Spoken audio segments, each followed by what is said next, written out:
இன்று செய்து கொண்டிருக்கக்கூடிய ஒவ்வொரு சமுதாயமும் அதை செய்து கொண்டிருப்பார்கள்.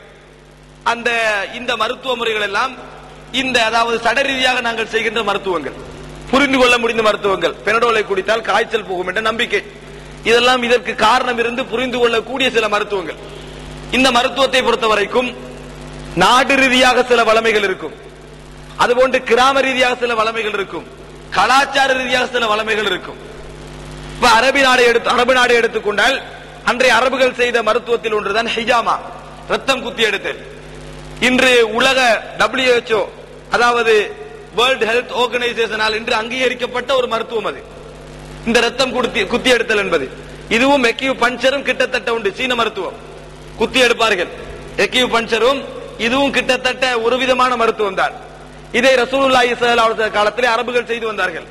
இந்த மருத்துவத்தை எல்லாம் நாங்கள் எதில் சேர்க்கலாம்? சட ரீதியான மருத்துவங்கள். செய்யப்படுகின்ற மருத்துவங்களில் இவைகள் எல்லாம் சட ரீதியான மருத்துவங்கள்.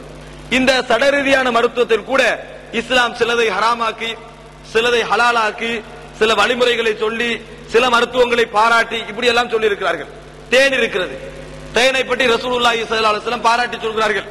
அல்லாஹ் தஆலா பாராட்டி சொல்கிறான், சட ரீதியான ஒரு மருத்துவத்தை, இந்த மருத்துவத்தை உபயோகிங்கள் என்று இஸ்லாம் பாராட்டி சொல்கிறது.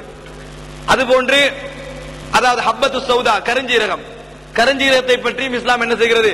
நல்ல முறையிலே வலியுறுத்தி சொல்லி காட்டுகிறது. அதே போன்று ரசூலுல்லாஹி ஸல்லல்லாஹு அலைஹி வஸல்லம் அரபுகள் செய்யக்கூடிய அந்த ஹிஜாமா என்ற ரத்தம் குத்தி எடுத்தல் என்ற மருத்துவத்தை செய்கிறார்கள். இது போன்று சட ரீதியான மருத்துவங்கள். இரண்டாவது வகை என்ன தெரியுமா? ரூஹியா, அதாவது உயிரியல் ரீதியான, இன்னும் சொல்லவென்றால் சில வார்த்தைகளை கொண்டு செய்யப்படுகின்ற மருத்துவங்கள், சில வார்த்தைகளை கொண்டு செய்யப்படுகின்ற மருத்துவங்கள். இதை ஆங்கிலத்தில் என்னடான்னு பார்த்தால் அந்த ஆங்கிலத்திலேயே வளமையான சொற்களுக்கு மாற்றமான ஒரு சொல் அப்ரா கடபரா. இப்படி ஒரு இங்கிலீஷ் சொல்லை காண முடியாது. ஆங்கிலத்தில் என்னது? அப்ரா என்பது வேறு, கடபரா என்பது வேறு. வரலாற்று ரீதியான இரண்டு சொற்கள் அது. இந்த இரண்டையும் சேர்த்து ரோமர்கள் கிறிஸ்துக்கு பின் 2ஆம் நூற்றாண்டிலே தான் இது அறியப்படுகிறது. என்றால் வரலாற்றிலே அறியப்படுகிறது. வரலாற்றில் இருந்திருக்கலாம், எழுத்தில் அறியப்படுகின்றது அன்றுதான். அப்ரா கடபரா என்று சொல்லப்படக்கூடிய ஒரு சொல். இது என்ன தெரியுமா? எல்லா சமுதாயத்திலும், முஸ்லிம்கள் என்று இல்லாமல் எல்லா சமுதாயத்திலும் இந்த வார்த்தைகளை கொண்டு இந்த அப்ரா கடபரா என்ற சொல்லை வித்தியாசமாக எழுதலாம், மற்ற சொற்களை விட வித்தியாசமாக எழுதலாம். இவர் ஒரு வைத்தியர், அதாவது சட ரீதியாக மருத்துவங்களை செய்யக்கூடிய ஒரு வைத்தியர், இதை எழுதியவர். இப்படி சில மந்திர சொற்கள், சில சொற்களின் மூலம் சில நோய்கள் குணமாகும் என்ற நம்பிக்கை எல்லாரிடத்திலும் இருக்கிறது, எல்லா மதத்தினரிடத்திலும் இருக்கிறது. அரபுகள், ஜாகிலிய அரபுகளிடத்திலும் இருந்தது, இன்று பௌத்தரிடத்திலும் இருக்கிறது, இந்துக்களிடத்திலும் இருக்கிறது. இது வரலாற்று ரீதியாக எல்லோரிடத்திலும் இருந்தது. அதன் மூலம் நோய்களும் குணமாகின, அதன் மூலம் நோய்களும் குணமாகிக் கொண்ட வந்த வளமுறை. எங்களிடத்தில் இது அறியப்படாதனால், தெரியாதனால் நாங்கள் இதை எதிர்க்கலாம். ஆனால் உலக வரலாற்றில் இப்படி ஒரு விஷயம் இருந்து கொண்டே வருகிறது. சில வார்த்தைகள் மூலம், அந்த நேரத்தில் சில செய்கைகள் மூலம் நோய்கள் குணப்படுகின்ற ஒரு முறை வளமையாக இருந்து கொண்டே வருகிறது. அதற்கு ஒரு உதாரணத்தை சொல்வதால், எக்யூப்ரெஷர் இதில் அடங்காது என்றாலும் உதாரணத்துக்கு சொல்லலாம்.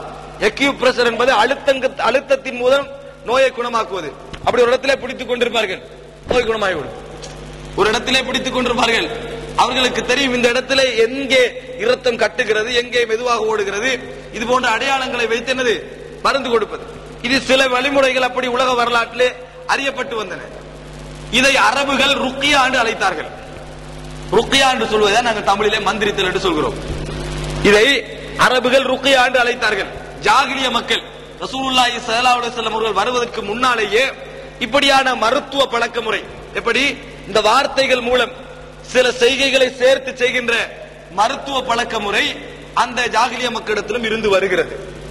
ஆனால் பெரும்பாலும் இப்படி செய்யப்படுகின்ற மருத்துவத்தில் 195% ஷிர்க் தான் இருக்கும், இஸ்லாத்துக்கு முரணாகத்தான் இருக்கும், இஸ்லாம் நிராகரிக்கின்ற மருத்துவமாகத்தான் இருக்கும். இந்த வார்த்தை பிரயோகங்கள் மூலம் செய்கின்ற பெரும்பாலான மருத்துவ முறைகள் இஸ்லாத்துக்கு எதிரான மருத்துவ முறைகள் தான். உலக வரலாற்றிலே இன்று நாங்கள் எலோபதி டாக்டர்ஸ்மார், ஆங்கில வைத்தியர்கள் என்று அழைக்கப்படக்கூடியவர்கள் தான் அன்றும் இதை செய்து வந்தார்கள், அறிமுகப்படுத்தி செய்து வந்தார்கள். இது இஸ்லாத்தை பொறுத்த வரைக்கும் இஸ்லாம் வரவேற்ற ஒரு முறை கிடையாது. ஏனென்றால் இதில் 195% இணை வைத்தல் தான் கூடுதலாக இருக்கும், வேற மூட நம்பிக்கைகள் தான் கூடுதலாக இருக்கும்.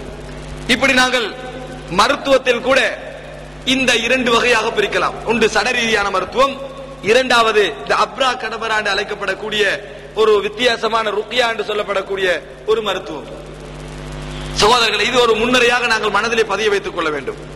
இப்பொழுது இந்த உலகத்தில் இது போன்ற நோய்கள் மறைமுகமான காரணிகள் எல்லாம் இருக்கிறது என்று சொன்னால், ஷைத்தானுக்கு மனிதனை தாக்கத்தை ஏற்படுத்த முடியும், மனிதனிலே நுழைய முடியும், பாதிப்புகளை ஏற்படுத்த முடியும் என்றால், சூனியத்தின் மூலம் மனிதனிலே தாக்கத்தை ஏற்படுத்த முடியும் என்றால், கண்ணேரின் மூலம் மனிதனில் பாதிப்பு ஏற்படும் என்றால், அப்படிப்பட்ட ஒரு உலகத்தில் வாழுகின்ற ஒரு மனிதனுடைய உள்ளம் எப்படி இருக்கும்?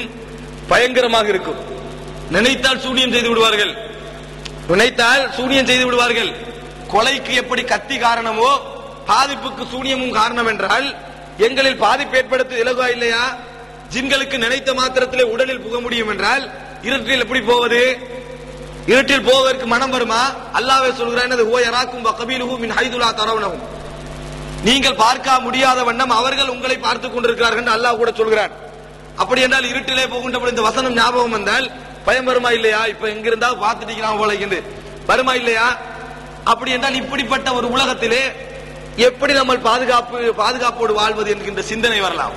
ஆனால் சகோதரர்களே, உலகத்துடைய அல்லாஹ்வுடைய சுன்னா, அல்லாஹ்வுடைய நம்ம நபியோடைய சுன்னா என்று கேள்விப்பட்டிருக்கிறோம். சுன்னத்துல்லா, அல்லாஹ்வுடைய சுன்னா என்பதை நாங்கள் படித்துக் கொண்டால், உலகம் என்பதை அல்லாஹ் எப்படி வைத்திருக்கிறான் என்பதை படித்துக் கொண்டால், இதெல்லாம் ஒரு அம்சமே அல்ல என்கின்ற முடிவுக்கு எங்களுக்கு வரலாம். நினைத்தவனுக்கு நினைத்த மாதிரி ஆடுகின்ற அமைப்பில் இந்த உலகத்தை அல்லாஹ் படைக்கவில்லை. நாங்க ஒரு வீடு கட்டுறோம், மிச்சம் அழகான முறையில் கட்டுறோம், கட்டிட்டு அதை நம்மளுக்கு அப்படி விட்டாலும் எவ்வளவு காலம் விடுவோம்? 2 நாளைக்கு விடுவோம், 3 நாளைக்கு விடுவோம், 4 நாள் எல்லாரும் வெளியே போவோம், இந்த அட்வான்ஸ் அப்படி போ அப்படி சொல்லுவோமா இல்லையா? நம்மட வீட்டிலே அதை ஒரு ஆளுக்கு கூலி கொடுத்துக்கிறோம். ஏன் அட்வான்ஸ் ஒரு 2 லட்சம் கூட வாங்கி வச்சுக்கிறோம், போகல திருப்பி தாரான்னு சொல்லுவோம். ஏன்? ஜன்னலை உடைச்சிட்டா, நிலத்தை உடைச்சிட்டா, அந்த அளவுக்கு வீட்டுல செய்யற கவனம்